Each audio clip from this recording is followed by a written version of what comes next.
You know, when we go touring, especially internationally, and especially even more when they don't speak English, one thing that draws the audience into our songs is they like to sing along with the backups, the woes and stuff like that, because they don't need to understand the language or whatever, and they get into it and they enjoy it and stuff. And so we kind of thought that it would be cool for a song to have something that was like that, but really have it be thousands of people, the way it sounds to us when we're playing live and we hear it. So Reading is a huge festival in the UK, and we thought it would be a good opportunity to have a bunch of people at one time kind of try to get them to sing something. So I went back and forth with them on the mic saying, okay, now sing this, you know, and they all did it. It was great. It was really amazing to hear, like, I think there was like 50,000 people there that day. Okay, you know, now in the key of G.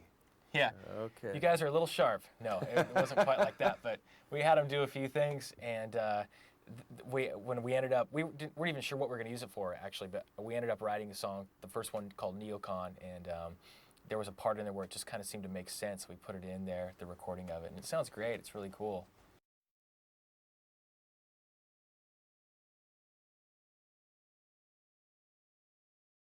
Well, I mean, the song called Race Against Myself, that's just kind of an analogy, I guess, if you will, for just feeling like you're running as fast as you can, but you're going backwards. You know, you're just not getting anywhere. And I think it's a feeling that everyone has from time to time, and it's kind of fun almost to write it. It's almost kind of like therapeutic to kind of go through that.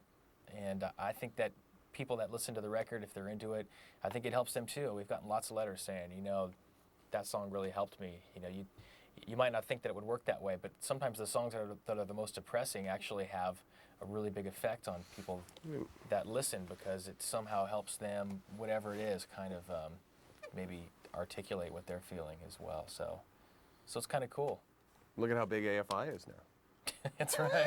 That's right. That's right. You know? Works for them. So, well, and I remember growing up too, you know, listening to songs that were just, down and just real downer songs, and listening to them and just getting into it and going, okay, man, I'm not the only one who's all messed up, you know. I have that to share with, you know, the guys in this band or that band. For sure.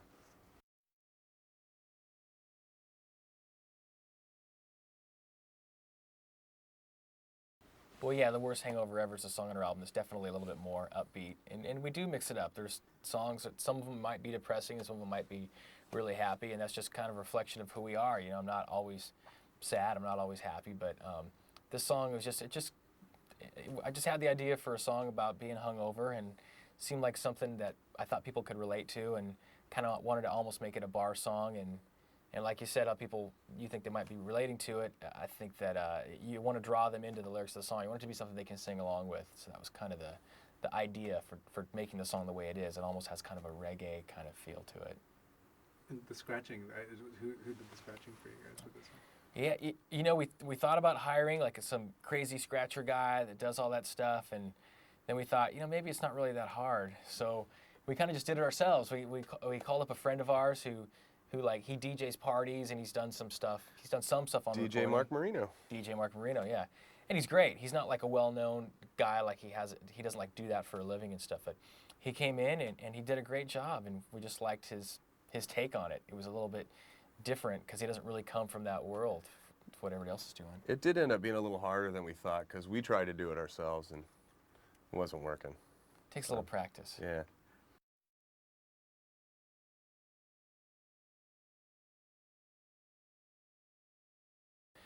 That one, I mean, that one is a little bit different, I guess, for us, because it has acoustic guitars in it, which is a little bit different for us. I don't think we've done anything like that before, but I liked the idea of having a song that was like that, but not like in a kind of campfire way, not like a Michael wrote his boat ashore kind of way, but something that was still kind of upbeat and Kumbaya. Kind of cool. Yeah. Not that, the other way. Oh, you didn't want to do that. Yeah, exactly. Oh. Right. Brilliant. So that was kind of the musical idea. As far as the lyrics, it was a friend of mine who was going out with a girl, and he was going out with her for just a few months. She went to a party and got drunk and cheated on him when he wasn't there, and he found out about it the next day from one of his friends, a girlfriend, and you know, this girl was really anxious to narc on this girl, you know, and so of course he's like, oh God, this is horrible. But to make it even worse, he was like telling him all the details about it, you know, like somehow she knew, I don't know, stuff that I don't even know if I should say in a Sony interview or whatever. Wait, I shouldn't say it. In a generic interview. Anyway, so he was just telling. Is that better? All right, look, she was talking about how they only had one rubber and they used it twice. Like she was telling him stuff like that. And it was just like gross, and like he's telling me the story, and I'm like cringing. It's like didn't even happen to me, and I'm like, God, that's horrible, man. So I knew there was a song in there somewhere.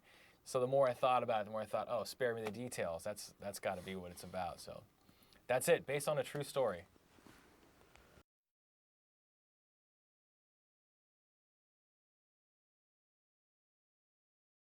Well, I think that's one of my favorites on this record, The Nooses, because first of all, as a guitar player, from a guitar player standpoint, there's just some great riffing going on in it.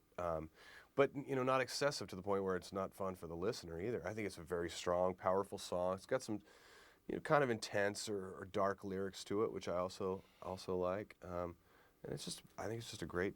Yeah, that song's a masterpiece, man. That song's a work of art. Yeah.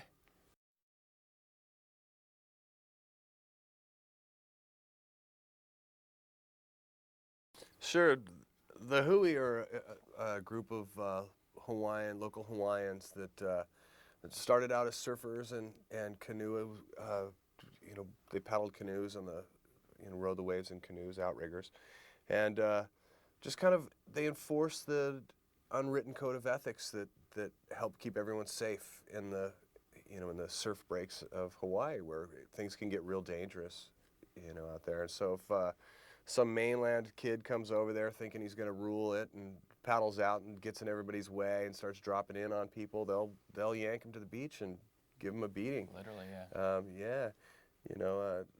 If you paddle out over there and treat them with respect, kind of wait your turn in the lineup, catch your, waves and do it with respect, then you're not going to have a problem with these guys. But if you go out there and start getting in people's way and causing trouble, then yeah, they'll thump you.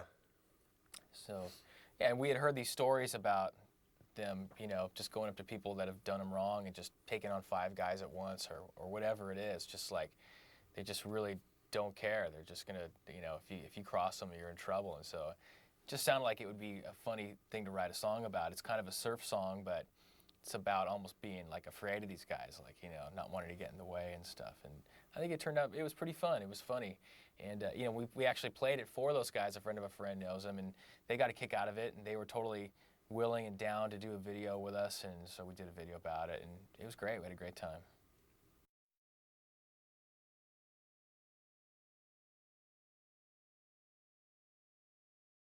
I had the idea a few years ago for a song that I thought would sound like the 1930s or something. That was kind of where I wanted it to go, but like what to sing about, I had no idea what to sing about, so I just wanted to think of something that was really inappropriate, I guess, to go along with that music, and that was kind of where the prison thing came about. I mean, the song's about, watching your backside when you're in prison, I guess, Is that a nice way to say it? I think you did that. Handled that well. Yeah. But as we're recording it, I'm kind of thinking of it as more of a secret song almost at the end of the record. And, people seem to get a kick out of it. We put it kind of at the end of the record. It's like the last song and stuff. So it definitely is something that's different. But, people seem to get a kick out of it, enjoy it. So.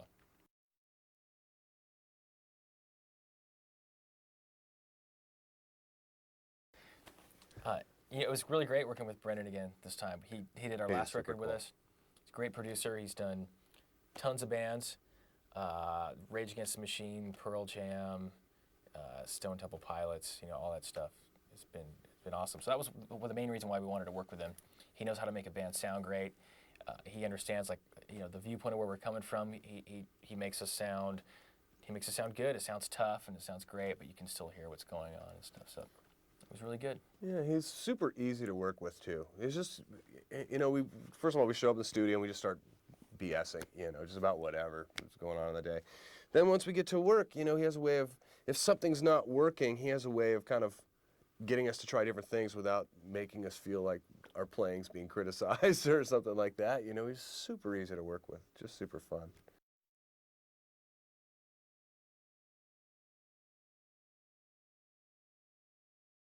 On this record, we had our friend Josh Freese play drums. He's somebody that we've played with in the past. We've done some touring with him when he was playing with the Vandals. Super cool guy, super funny. We get along. He cracks us up. you know, and we asked him if he'd work on this record with us, and he jumped. He was stoked to do it, and we were even more stoked to be working with him. Super easy. We all got to play on basic tracks together as a unit, you know, on everything this time around. So it was just super cool. It worked really great. And he's just an insane drummer. Just amazing.